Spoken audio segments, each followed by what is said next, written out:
but thank you, everyone. Thank you to our incredible participants. Thank you to those of you who are joining us virtually and listening in. This is a wonderfully exciting moment and the culmination of an incredible journey and project that we are so thrilled to have the opportunity to be unveiling and to welcome everyone together to this opportunity to unveil it.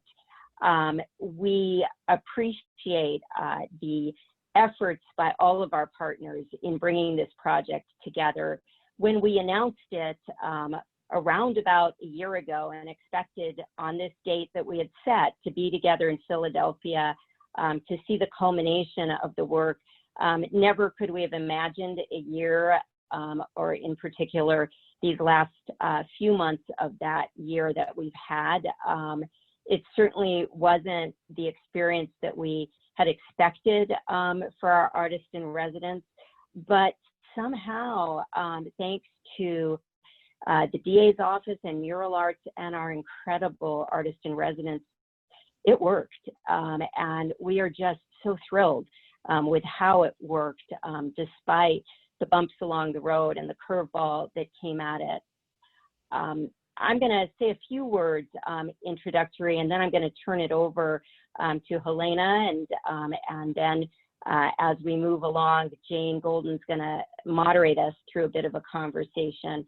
But let me just, in giving you a bit of the landscape for this project, reflect on the fact that, as with so many great things, this project was the result of a happenstance conversation. I think at one point I said to Helena Huang, who is so many things to so many of us, you know, you fund advocacy and you fund art, and that's amazing, but can't we merge those streams? And what would it look like to bring the two sides of the house essentially together?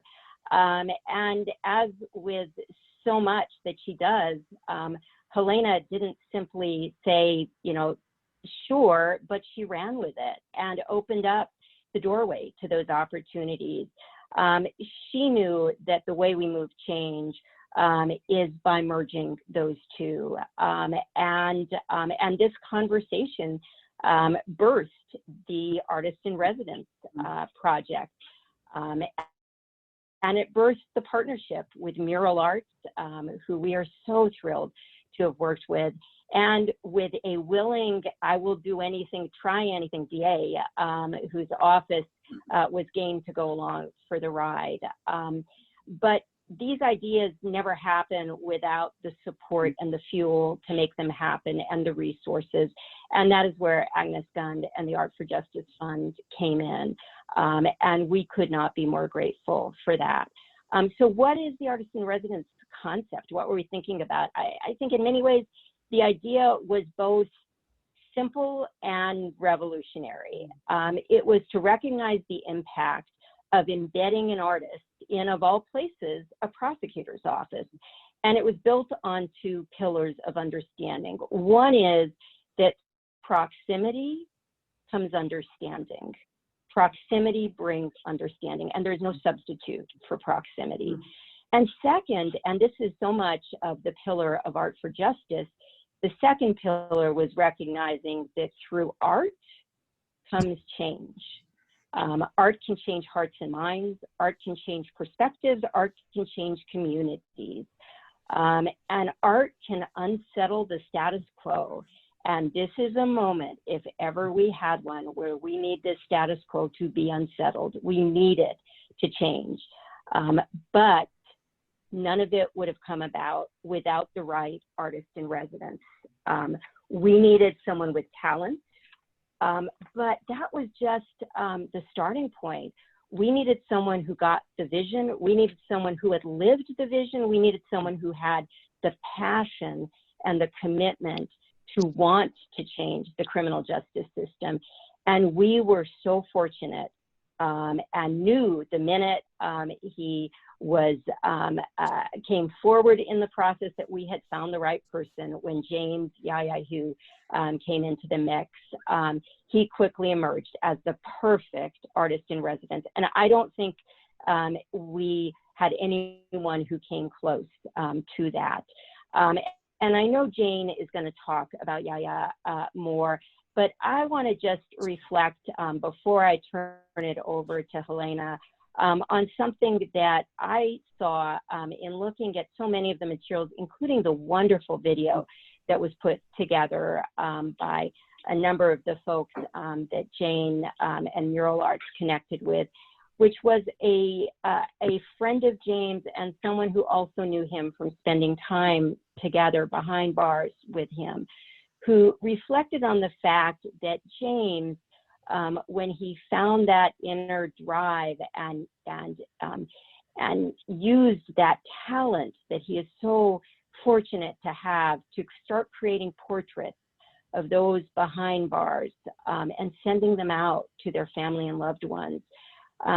James's friend said through his art, James was uniting families. Mm. And James, in this project, you have again united. You have united through points of connection, different strands of our criminal legal system that were otherwise disparate and needed to be united. So thank you for that. I would now like Helena to turn it over to you.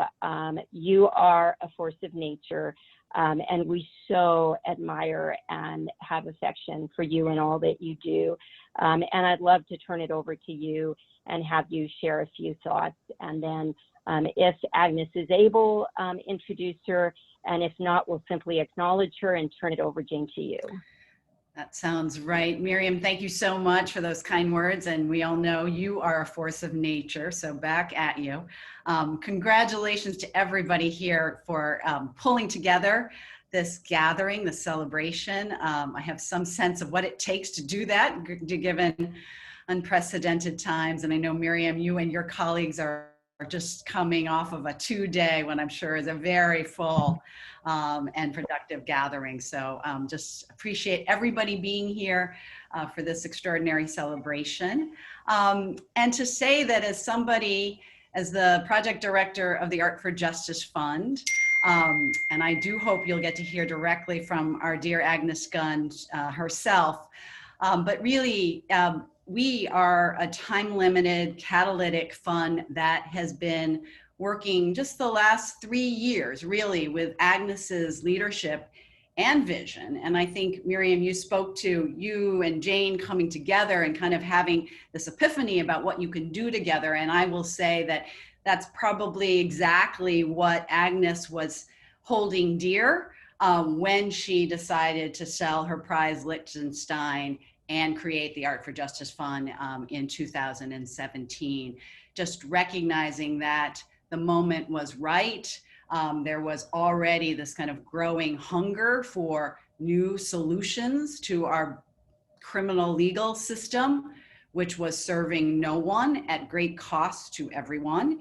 And that there was a real desire for artists and activists to have a place to come together. And in fact, many are one and the same, to come together, to really dream big, to bring in new people through the way only art can do, and to imagine a different system, a different response, a different way of keeping communities safe, families whole, and our nation prosperous. And it does feel like we never could have imagined being here in the midst of COVID, in the midst of our racial justice reckonings, and yet we're here. And this project just seems to have landed exactly in this moment where people are looking to all of you. And it's been really exciting. I mean, often I'm asked, you know, what are you guys doing that excites you? What is it that really exemplifies art for justice? And, you know, it's been enormously gratifying to be able to point to this first ever residency program. The way in which you are changing culture, the way in which you are coming together, unlikely allies, disrupting narratives.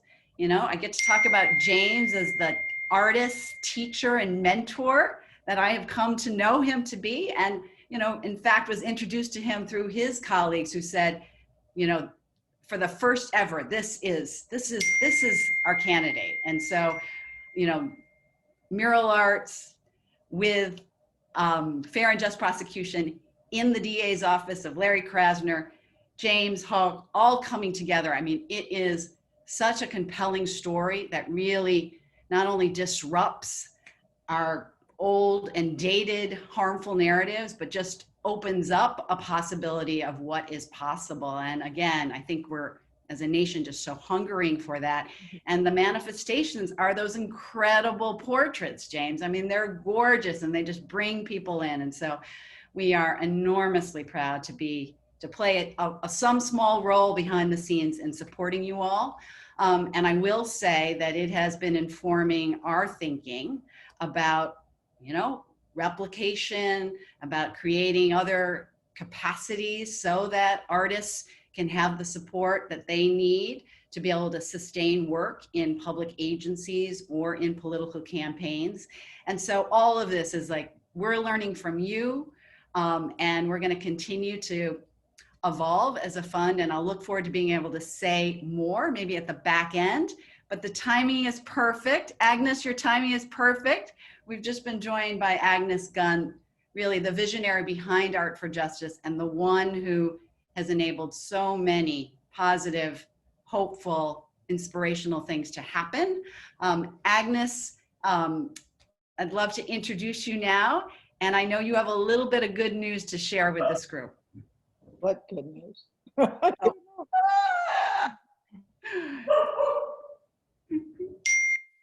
Thank you, Helena, You're welcome. for that lovely introduction. It's been a joy to work together at Art for Justice these past 3 years. You're a tremendous leader, and I appreciate your ceaseless efforts on behalf of the fund and our grantee partners. I've learned much from you, your stewardship, and I'm grateful to be your colleague. Thanks to Miriam and Fair and Just Prosecution for including me in today's program. I'm excited to hear more about the innovative collaboration between FJP, Mural Arts, and the Philadelphia DA's office, which I've been reading about in the papers, and artist James Yaya Hough. Art for Justice is proud to have supported this partnership, one that began when Miriam, a brilliant lawyer and justice reform advocate, met Jane Golden, a talented painter, and the driving force behind Mural Arts, the nation's largest public art program. Both were grantee partners of Art for Justice for their respective organizations. Together, they proposed the creation of an artist residency in the Philly DA's office to help change the public narrative about what justice looks like. Once James, a gifted advocate and painter, was selected for this role, the project was on its way to exceeding everyone's expectations. Today, I'm pleased to announce funding for an additional partnership between Miriam and FJP. That must be a new grant will support their collaboration with the New Press. Also, we've supported them to publish a portrait book of 10 visionary prosecutors working to shrink the justice system and build safer, healthier, and fairer communities. Justice-involved artists will conduct interviews and research to capture each DA's vision for transforming the carceral system and bringing it to life via their artwork.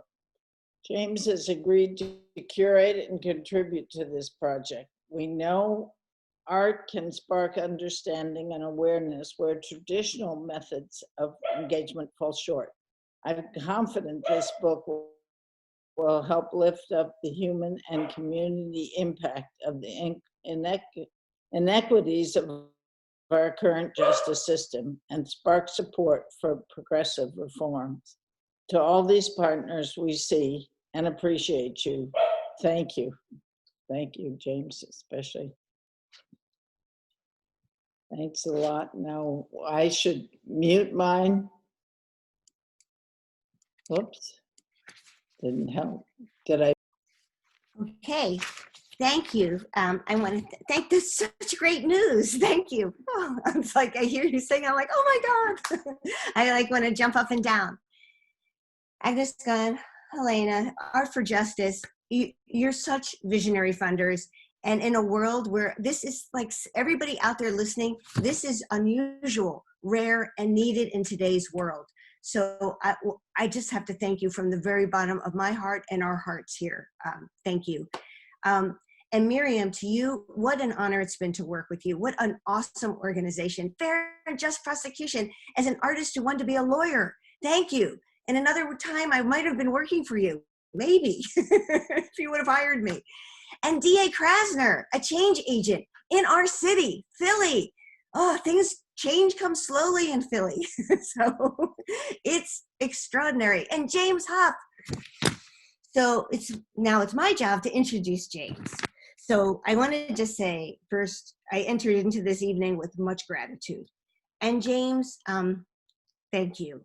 So James has been a muralist with our organization for almost 15 years. He has contributed to and led the way in painting about 50 works of public art that grace the sides of buildings throughout Philadelphia. James knows firsthand how punitive and unforgiving the criminal justice system is. He was convicted of murder at age 17, and he served more than 23 years in prison. So how did we meet James? We started working in Graterford in 2002. And we went in first to give a talk, and then somehow the art therapist talked us in to doing a small mural. This small mural would never get finished. It just was always changing. Every time we went back, the mural changed. It was like the Sistine Chapel. It was going on forever. So finally, I said to this group, I said, what is going wrong? We have a deadline. We have a grant. I have to write it. I have to write a report. And they said, Jane, we're convinced if we finish the mural, you'll never come back. And they said, because people like you can be tourists. You come in, that was the word that was used, tourists come in, white people are coming into this prison, they want to put it on their resume, they get a grant, and then they disappear. And I was like, well, actually, I never disappear. I'm like the most tenacious person on earth. The city of Philadelphia probably would wish I'd go away sometimes. So then they challenged us, our little team at Mural Arts, to do more.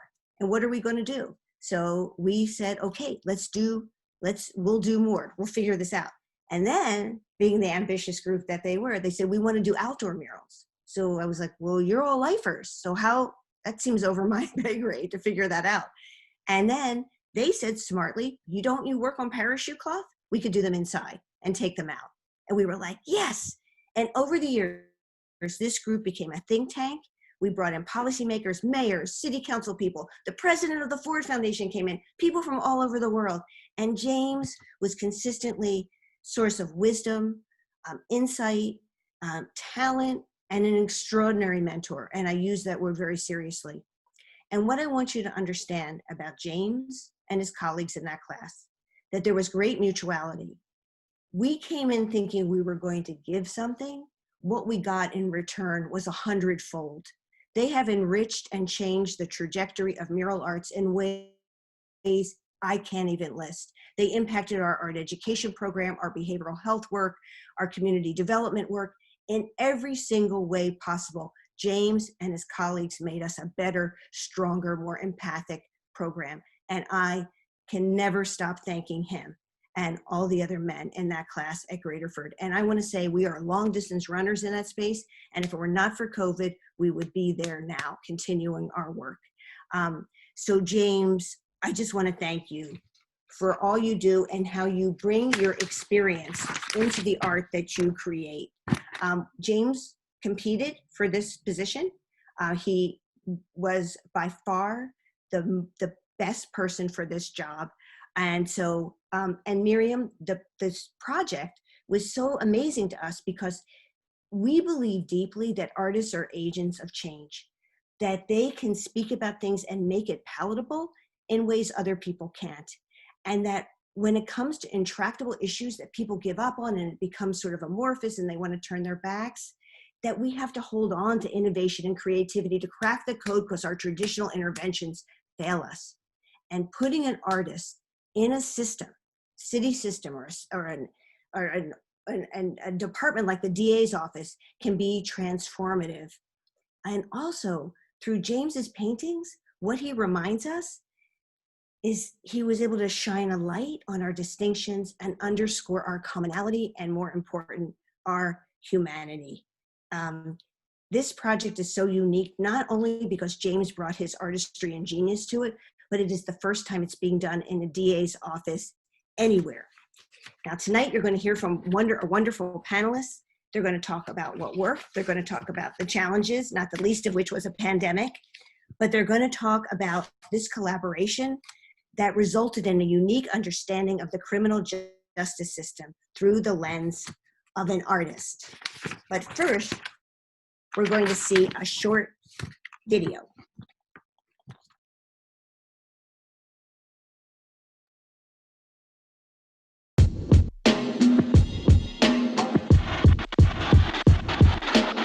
In this city, I believe that justice is an elusive thing. People feel when they experience it, but they can't define it. We wanted to tackle what would justice be to people inside this city who are impacted by the justice system. Individuals who are survivors of crime and violence, individuals returning from incarceration back into society, and also people who are employed in the DA's office who prosecute crime, but also use their power to try to affect social change. We're part of a community of people that are resilient because we're able to take our hurt and our pain and transform it into something beautiful. Art figures clearly as one of the true transformative forces we have that can engage with ideas in the criminal justice system, but also be transformative amongst people as they work on solutions. Beautiful. So James, tell us what this experience has meant to you. Okay, so thank you, Jane. And I just want to say to all the organizations involved, under the leadership of Agnes Gunn and Helena, Huang, last but not least, DA Krasner's City of Philadelphia's DA's office. I'm still very humbled and appreciative of all the love and that's been shown. I'm in a total state of gratitude and humility as this project sort of comes to a close. But really, it seems to be beginning in its own way. So I just want to start off by saying that. And what does this project mean to me? If that's the question. Mm-hmm. Yes. Okay, so what this project represents to me is how do we, after experiencing decades of a criminal justice system that has not lived up to what its goals are, what it ideally represent, particularly for persons of color, how do we affect justice, or how do we represent justice, particularly in the 21st century, for the most justice impacted people in a city like Philadelphia, which is really representative of the nation in so many different ways, economically, socially, racially, etc. And to me, that's what this project means to me on a personal level. Obviously, as someone who's been in the criminal justice system, been punished by the criminal justice system, experienced the lows of it, and also seen the potentiality for change in that system and reform in that system, and seen reformers come, particularly in light of D.A. Krasner, his current victory as the Philadelphia District Attorney.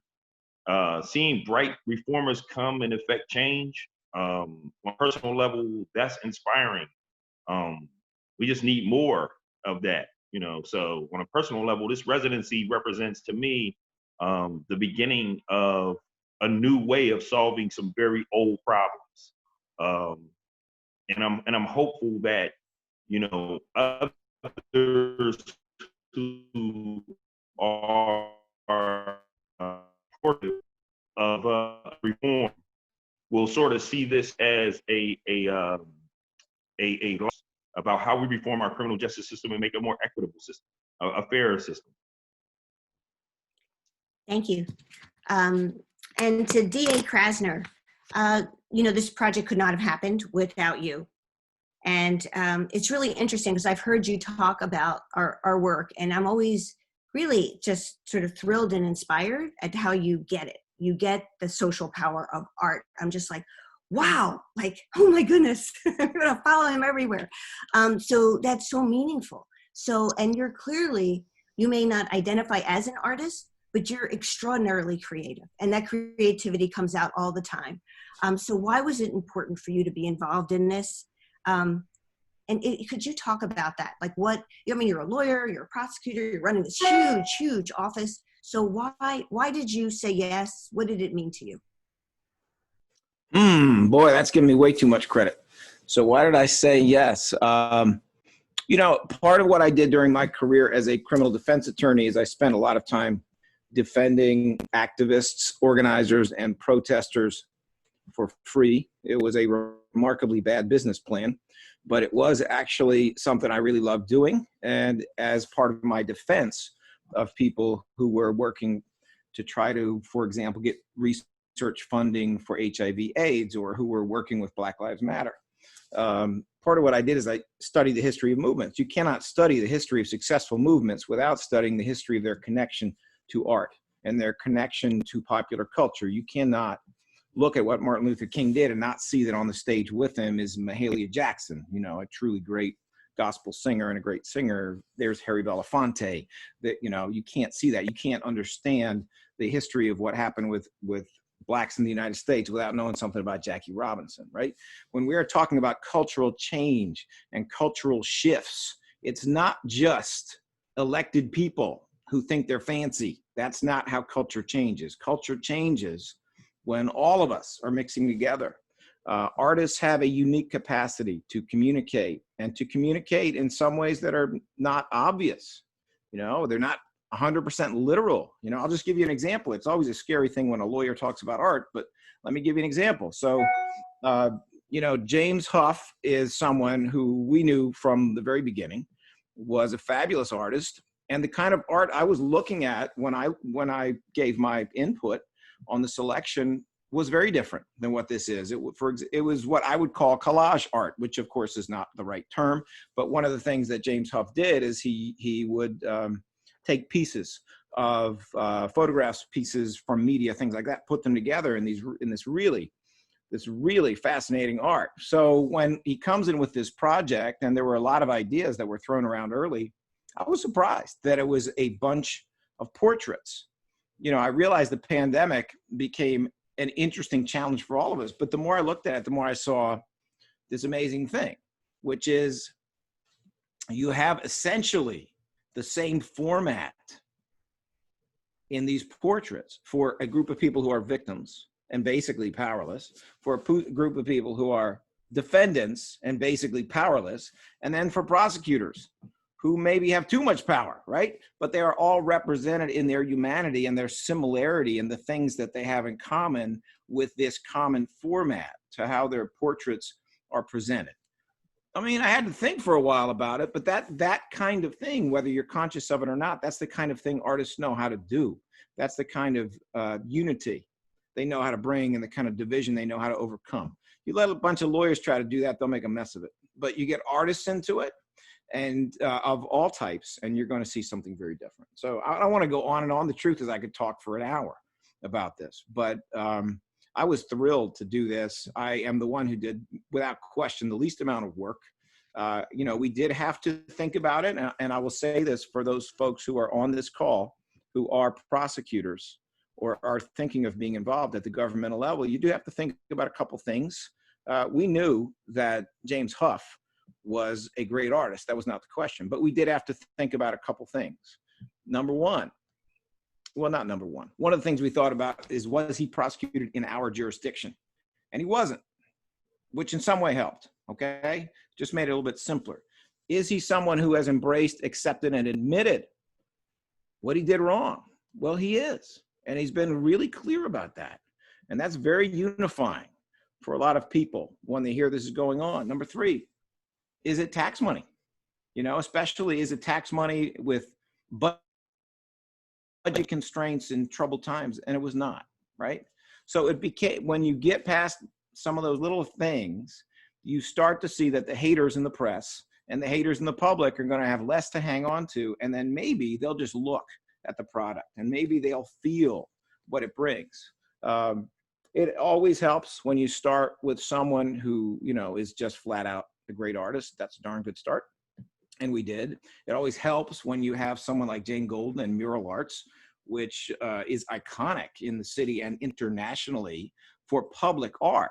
It is the Mural Arts program in Philly, for those of you who do not know, is 4,000 murals all over the city that are done in a community process where the people who live near those murals have input on what they should be. And their history is valued and their ideas are mined. And then there is a beautiful mural that goes up, often in a highly surprising place, like next to a vacant lot, you know, in a neighborhood that is not affluent, that sort of thing. And the consequence is that these murals are not defaced and, you know, they are respected and they become this kind of an all over the city outdoor museum. I mean, one of the ways I've referred to them is they're kind of like vertical parks because they really bring people together. So you had incredible support from Mural Arts. I'm a big fan of Jane forever. You can be a lawyer in my shop anytime. And I'm a big fan of Mr. Hough. Of course, Miriam does everything right. And, you know, we were also very touched by the history of Agnes Gund and what it is she chose to do and why she chose to do it. And I remember that. Even that story is a story about art. It's a story about reading a book by Michelle Alexander, scholarship. It's a story about seeing film by Ava DuVernay, which is both scholarship and art. And it's also connected to family and motivation. You know, if you think about it, if you think about the crew you're looking at here, what a collection of people with unexpected and amazing journeys in their life. Look at Jimmy Hough, who expected to die in jail. Look at, well, Jane Golden, who has become this icon of public art all around the world. I mean, we got people flying in from all over the world to see this art. Look at Miriam, who started out as a prosecutor and has done so many fascinating things and is now, in many ways, the you know, I don't even know what to say exactly. You are sort of the ringleader of the circus of all the, not ringleader, I shouldn't say that, the ringmaster of the circus of all of the progressive attorneys who are trying to figure this out. I mean, look at me. I didn't think I was going to be a DA. Who knows what's going to happen? The unexpected and amazing possibilities of life. I don't know whether Agnes Gund knew that this is something that she would do in her life. It all makes sense in a way, but in another way, it's so unexpected. And that is really a lot of what this is all about. It is that people change and their journey can be extraordinary if we allow that people change. And if we allow that people change, then our current system of criminal justice just doesn't make a whole lot of sense. And now I promise I will actually stop. Thank you. That was incredibly inspiring. And Helena, for you, you spoke eloquently in the beginning about the impact that art has on how needed it is today. And we've seen at Mural Arts the unexpected in some way, the low recidivism rate, the graduation rate, the changes that people feel. So could you talk from your point of view, what did you hope this project would accomplish and what did it, you know, how it's turned out? What's your view of it?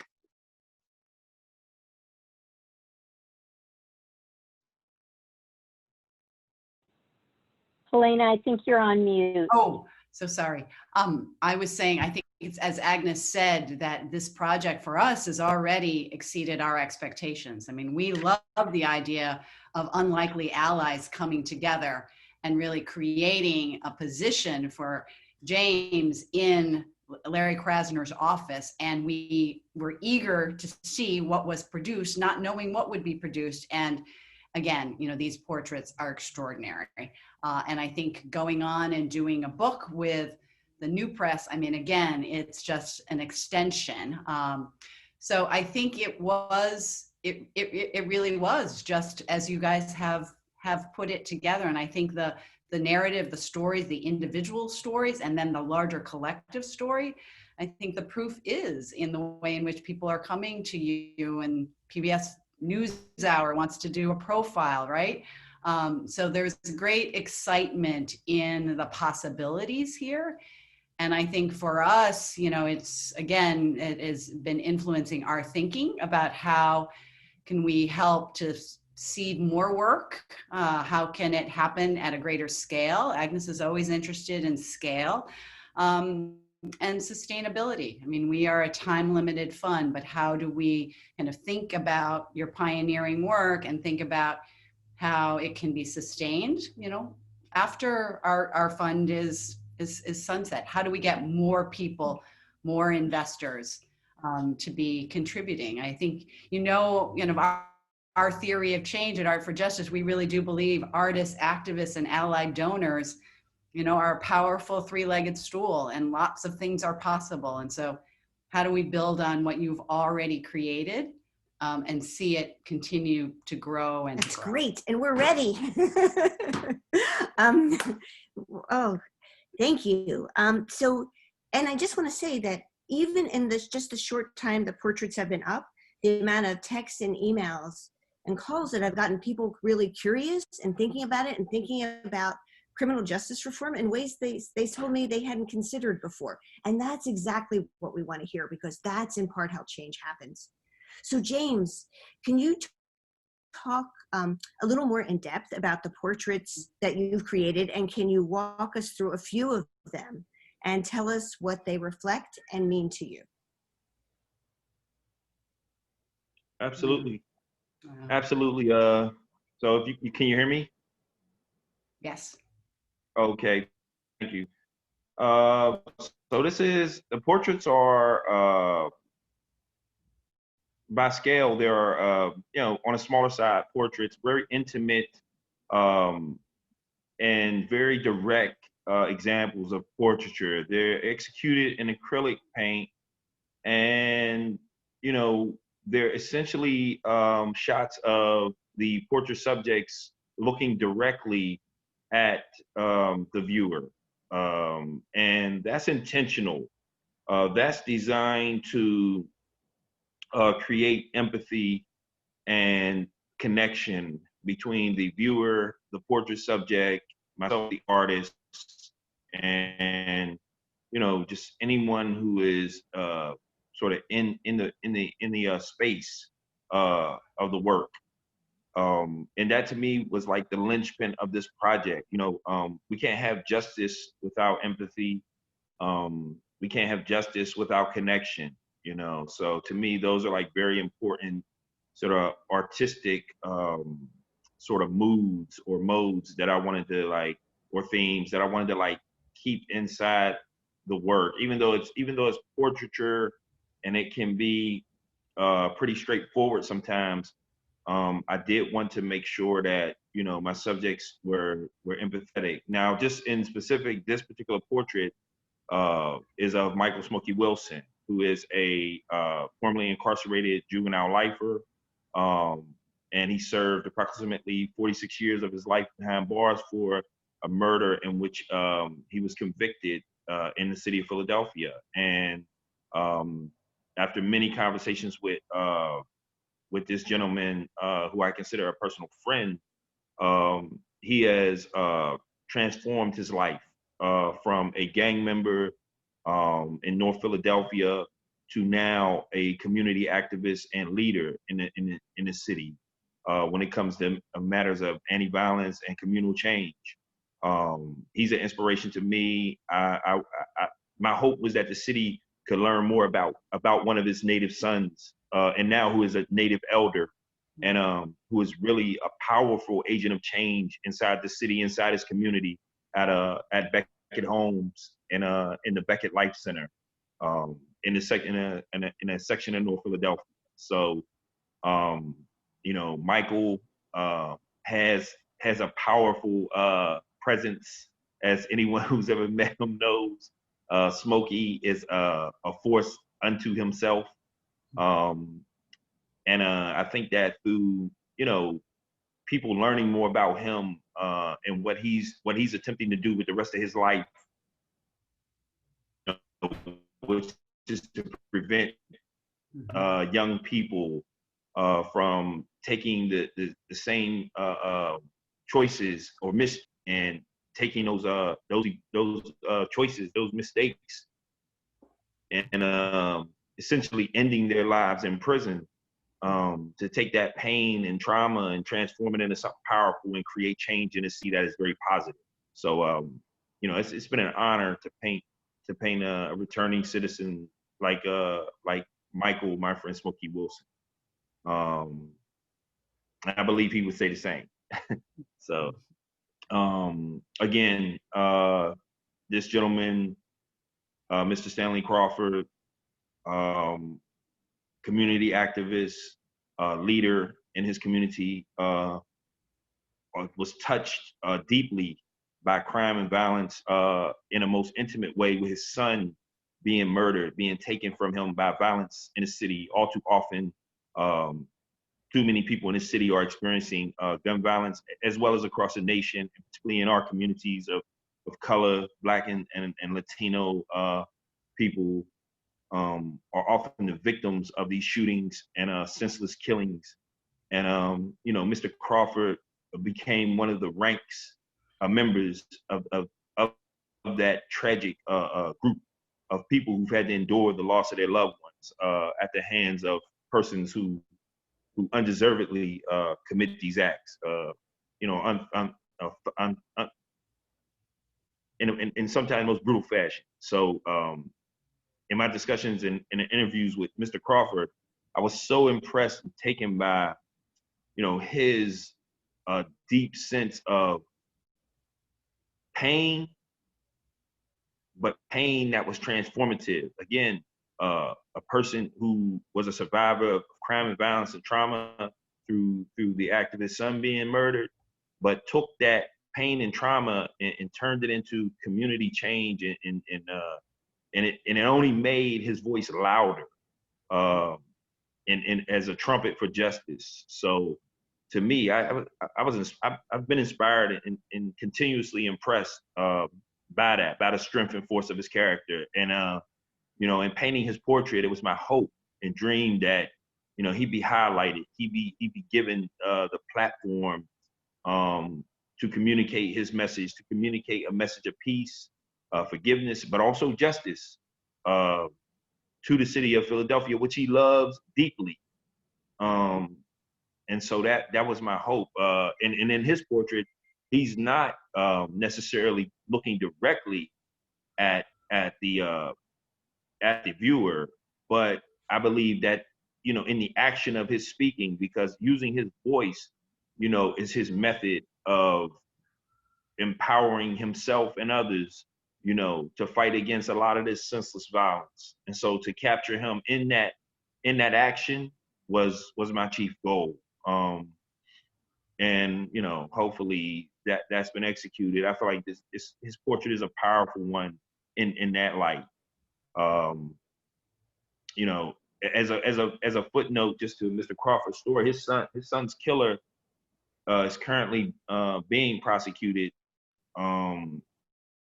He had told me many times in interviews that no matter the outcome of his son's killer, his son's murder prosecution, that he would continuously fight for justice for others. It didn't end. It wasn't as personal as it appeared to be. It was really about a people.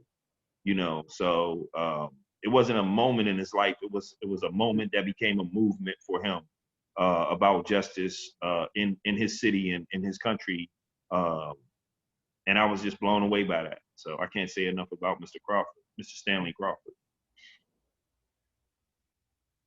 And I believe the next portrait is the Honorable Judge Carolyn Timmon. And with the most respect I can give, Judge Timmon was thoughtful. I had never met Judge Timmon before, But I was so impressed by her wisdom, her knowledge and breadth of events in the city of Philadelphia as it pertains to law and criminal justice, and her experience as a person involved in a profession, in the legal profession, for so many years as a judge. One of the things that stood out was, her beautiful personality and her the wisdom of her hindsight, right? She shared that through interviews, how she had built up a wealth of knowledge, a treasury of knowledge as it pertains to the city of Philadelphia and the history of it legally. And the city is like beautifully enriched by her presence, as well as the DA's office in particular.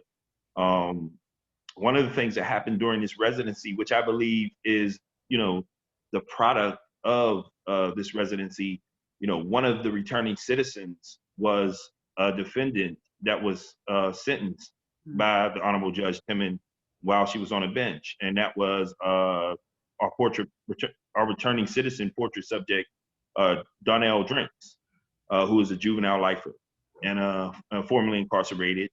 And he currently is an anti-violence and community activist for an organization called, what the acronym is GROWN, Gaining Respect Over Our Worst Nights, and which advocates for reentrants and for people who are returning citizens who are changing their lives around in society in the most positive way.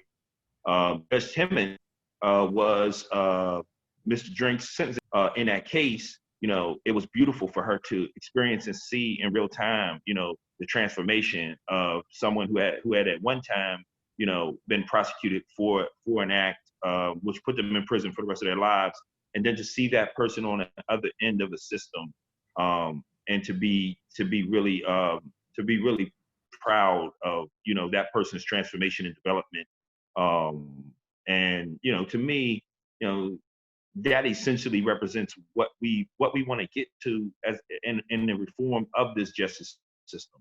That not to, so we don't foreclose on a possibility of change. And I know that is one of the things that Honorable Judge Timmon is ideally promoting. It promotes as an ideal that we don't do that. We don't foreclose on the potential change of persons who we prosecute, who we happen to prosecute for their misdeeds, for their criminal infractions. So, it was an honor, and it remains an honor to have painted the Honorable Judge Timmon.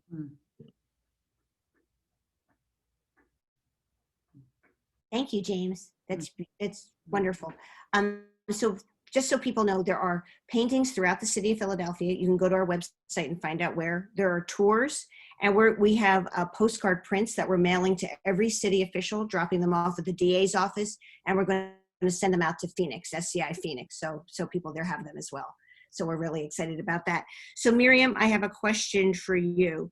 I want to ask you, what impact do you hope this project has looking forward, 2021?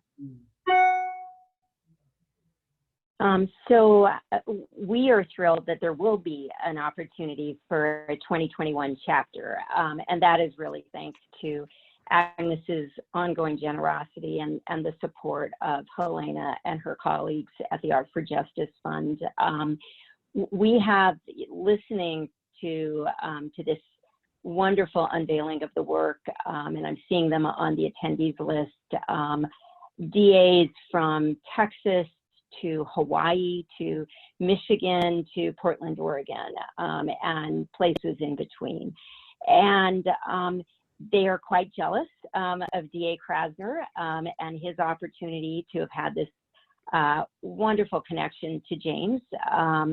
And they also similarly realize, as I think, James, you're describing these portraits reflected so well, that this really is about changing hearts and minds, and it's about second chances. It's about enabling people to understand that we should never define someone by the worst mistakes that they've made, that every decision a prosecutor makes is impacting someone's child, someone's father or mother, someone's loved one, and that the way that prosecutors are gatekeepers on the front door of the system means that they aren't dealing with files or case numbers.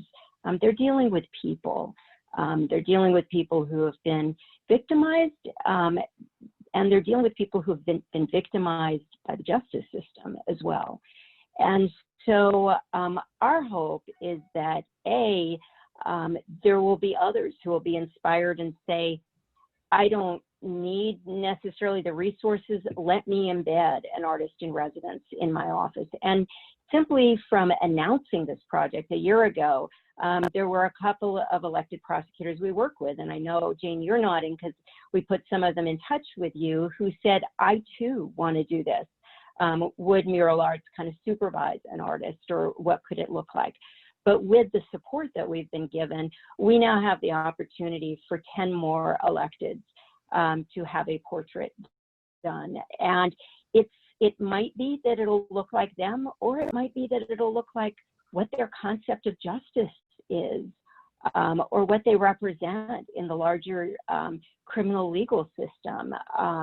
And it's going to be no holds barred in terms of what that representation looks like.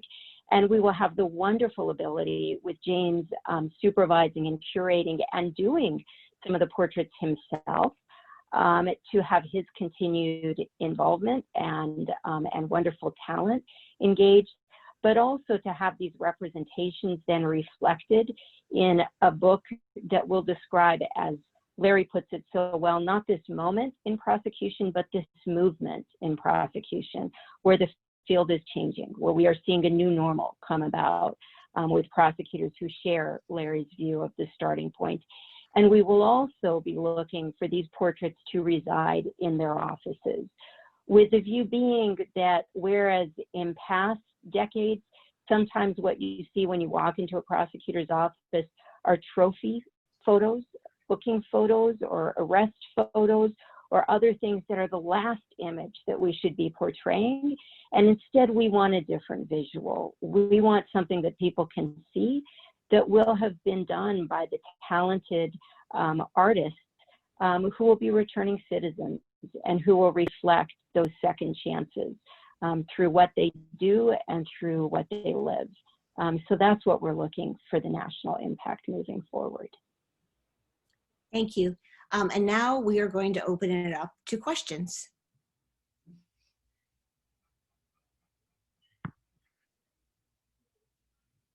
We hope you have some, because we love questions. I want to say hi to Russell. Hi, Russell. Hey, how are you doing? Russell! I want to say hi to Russell too. Hi, Craig. Hello to everybody, the collective of people that I'm honored to be here. Speaking of another wonderful artist, but anyway. Thank you. And we love the new mural in Philly. Thank you. And we know it's going to grow. Larry, we got to do dinner again one time soon. I'd love to. Maybe we can get James out of Pittsburgh. We'll see. Yeah. So any questions? And James, I'm assuming that if people have questions, they can put them either by hitting the Q&A box in the middle of the screen or going into the chat room. But maybe as folks are finding that box, can I throw a question, Larry, at you, which is, you were painted, and you know, as obviously was Judge Temin and some other folks in your office. I'm just interested to hear from someone who was a subject of one of those portraits, kind of what that process felt like, and what impact you think it had on people in your office to come to know James, and you know, and see him not as a case and not as a file, but you know, as the amazing, talented person that he is. So as I said before, I did almost nothing. I mean, honestly, James is very stealthy. I do not remember sitting while he had a paintbrush in his hand. I sort of remember him talking to me and hanging around and talking to me a little more and talking to me. And I kept thinking, gee, I guess he's going to set up a talk sometime. But he'd already done the talk, and he had what he needed apparently to do the portrait. He's sneaky like that. I mean, in a good way, but he's sneaky like that. So at my end, it was no imposition at all. It was great to talk to him. I thoroughly enjoyed it. And I mean, I'll be honest, I was a little embarrassed that he did my portrait because I don't know, whatever. I have issues. I get embarrassed, but it was, again, I just was really touched by the way he made all of these subjects of these portraits, not necessarily identical, but on the same level. There was this very basic equality to the whole thing that came out so clearly. There's a question that came in, and the question is, can the panel talk more about how COVID affected the residency? What had to change? What had to be done differently?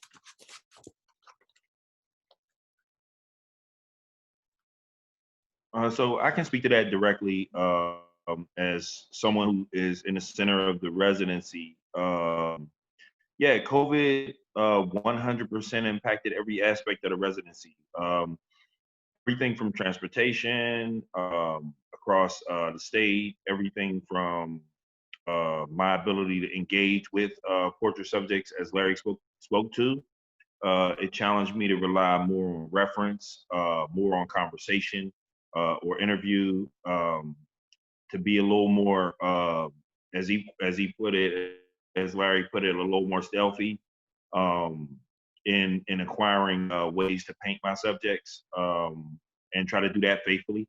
So yeah, COVID impacted the residency in so many different ways. I think also, I think this year has been very sad in so many ways. COVID has been a pandemic in every sense of the word, with the loss of life associated with it, which is saddening for our country, but also the sort of dual pandemics, the COVID-19 pandemic and the racial uprisings, and just everything associated with the murder of unarmed Black people in America. That this year has put our nation once again, embroiled our nation in racial turmoil, and particularly with law enforcement and communities of color. So to me, those both of those things impacted this residency in their own unique way. And I'll just say, in addition, I've enjoyed the response by DA Krasner's office to both of those pandemics. I've watched him in an amazing leadership role, execute his duties above and beyond the call. I've been impressed, so, and not as an artist, and just to see someone in leadership to really get out in the streets and do so much, distribute food, answer the community's questions, and so on and so forth. So to me, I've been extremely impressed by DA Krasner. I could speak on and on about that, but yes, COVID-19 definitely really attempted to almost stop this residency. So, and I think we as a group had to navigate that and be very resourceful and flexible. That's right, because we were going to be we could not stop. So the current question is from the new DA in Portland, Oregon, Mike Schmidt. Oh, Portland, you're busy there. Lawyers in my office reached out to me based on the NewsHour special. They were really excited about this concept, want to know how to get involved. And I think it inspired my attorneys to think about how we could bring art into our office that brings in the humanity of the people that we come into contact with, based on sometimes the worst moments of an individual's life, but that it doesn't define them. Exactly. So we would be happy to talk to you. You can reach out to us at Mural Arts for sure. I know Miriam would, James would, of course, DA Krasner. We're eager. We have at Mural Arts a Mural Arts Institute, and we're working with several dozen cities around the country, with 100 more in the queue. So we're interested in how we build capacity, not replicate ourselves, but build capacity and really think about the field of art and social practice and social issues, civic issues. So please, we would be happy to be helpful. Miriam, anything you'd like to add? Yeah, and And let me add to that, and Mike, thank you so much. And I'm excited by the fact that it's not you that we've convinced, although I have no doubt, Mike, that we would convince you, but that this is coming from the lawyers in your office. And that is so heartwarming because, you know, as Larry pointed out and others, it's not easy to change culture in institutions where people have been doing the same thing for so long, and it's failed, and it's led to mass incarceration and everything that is just so painful to see in the justice system. So the hope is that that this will be replicated. And I know, you know, as Jane said, she stands ready to help. Certainly the new project that we'll be launching for 2021 is one opportunity, but I also think it's an opportunity for every elected prosecutor and prosecutor to walk through their hallways and ask themselves, what am I seeing on the walls, and what does it represent, and what message is it sending to not simply the people who walk through those hallways, but also the people who work in those institutions? And are they images that are cementing a stigmatized view of people and a view of the justice system that moves away from humanity? Or are they images that are moving people to be inspired in a different way? And so that can be done without the artist, but hopefully then if things come off the walls, they get replaced by something better than just a blank wall. They get replaced by the work of individuals who have lived or come into contact with the justice system. And they get replaced ideally through a process in times beyond COVID where there is that incidental proximity that's happening, where the process of creating that art is bringing those artists, those returning citizens in contact with people in the office so that each of them can learn from the other, so that people in the office can learn about the humanity of those individuals who, through mistakes that all of us have made, have found themselves on the other side of the justice system, but also so that perhaps a process of healing happens and people who have been in the system can better come to understand those who have been responsible for putting them there. Yeah, I also want to say in 2005, we had a managing director in our city who believed deeply that art should be part of how big departments do business. And as a result of that, Mural Arts has had tremendous programmatic growth. So it's the art, but it's what is behind the art. There are generations of artists who have been influenced and inspired in the city, many of whom had absolutely no connection to the arts. So this is a matter of equity along with everything else. We have some good questions from, let's see, here's one. Am I correct to believe in police? Police were not included in the portraits. If so, was it a conscious choice? How did you set boundaries on who was included and who was not? James. Yeah, that's a great question. I consciously chose to avoid law enforcement for one reason only. I wanted to focus really on the district attorney's office and the staff and prosecutors that come from that office. I think in my thinking, law enforcement, particularly police, are I don't want to say separate entity, but quote unquote separate entity, right? They have their own leadership protocols and in a lot of ways own agendas. So it's not that there's any anti-police agenda and any lack of inclusion, but there was a conscious decision to just tighten the focus on the prosecutorial aspect of justice. It would be, and I think for good reason, the door open for law enforcement, particularly police, to engage in a project like this with a culture creator, an artist, someone of the like. You know, to me, I think that is something that that governmental body agency of law enforcement would really benefit from exploring. So, you know, I guess that is an aside benefit, you know, that they have now the opportunity to take that same step and engage in this process. That's right. Thank you, James. And we have a last question. And I also want to give a shout out to this person, Ryan Strand Greenberg, who managed the project and did a beautiful job doing so. And to Paul Farber, who is the curator and helped in so many ways. Ryan, thank you. So Ryan's question is, Larry, D.A. Krasner, what does it feel like to have an image painted by James of someone who's formerly incarcerated on the wall of your office? Well, number one, it is a great portrait. Absolutely striking portrait. That's the one of Michael Smokey Wilson, the first one that was showed today. Number two, it has a unique and fascinating connection to Philadelphia that I did not even know, which is that Michael Smokey Wilson, who did 48 and a half years and 1 day, he told me, going to jail as a juvenile lifer thinking he would never come out. He was the boxing champion for the correctional system for Pennsylvania. And when he was about 9 or 10 years in, who came across him but a young boxer? A young boxer who's actually very, very well known in Philadelphia, and whose name is, anybody want to tell me? Who knows? Somebody from Philly knows. Bernard. You know who it is. Come on, you know who it is. Bernard Hopkins.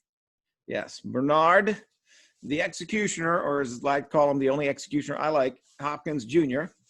Bernard Hopkins, a product of Philadelphia Public Schools, was also boxing since he was 9 years old. And he had a lot of trouble as a juvenile, went to a lot of juvenile institutions. He was certified to adult court. He did a sentence in state prison that was either 5 to 10 or 5 to 15 years. I'm not quite sure. But at any rate, he came across Michael Smokey Wilson at exactly the right time. And not just because Michael Smokey Wilson was a world-class boxer and a world-class boxing coach who eventually made this young man into the world champion many times over. And for those of you who don't know, Bernard Hopkins now, along with Oscar De La Hoya, has a very important boxing promotion and management company. He, by the way, I think fought his last championship fight at 50 years of age. He looks like he's about 35, so he's doing all right. But Michael Smokey Wilson explained that all those years when he was in jail thinking he would never leave, he lived through Bernard Hopkins. But aside from the boxing, the thing that I learned from their connection, which all came about because that portrait was hung in my office, was essentially that Bernard Hopkins Jr. was in jail at the time that Bernard's brother's killer was sent to that prison. And if it had not been for the intervention of Michael Smokey Wilson, Bernard Hopkins might never have left prison. There might have been what you expect can happen in prisons under those circumstances. But Michael Smokey Wilson did an awful lot. So, it's just, to me, just a beautiful story about transformation, beautiful story about people who, in fact, did some terrible things, but avoided many others and saved many others from doing those things. And in their own way, once again, realized the totally unexpected, amazing possibilities of life because they changed. So anyway, that's my long talk, but I like that portrait. Thank you. That's a wonderful way to close out. We always say at Mural Arts that art ignites change, but that could be just words on a piece of paper. I thank all of you for bringing that sentence to life every day, and goodness knows our world needs it. So thank you. And Miriam, I'll turn it to you for the last word. I really don't have more to say other than every day you all inspire me. Jane, the work you do, James, what you have created through so many years, Larry, the change you're bringing about, and Helena, the way you make all of this possible. So thank you to everyone who took the time to listen. We encourage you to go to the website, look at these incredible works of art. Watch the longer video. What you saw was just a 1-minute encapsulation, and there will be another video coming out that Art for Justice Fund has been putting together. So this is a story to be told, to be captured, to be spread. So thank you all for joining us. Enjoy your Friday evening, your weekend, and we look forward to further inspiration from all of you. Bye-bye. Thanks, Helena, and bye, everybody. Bye.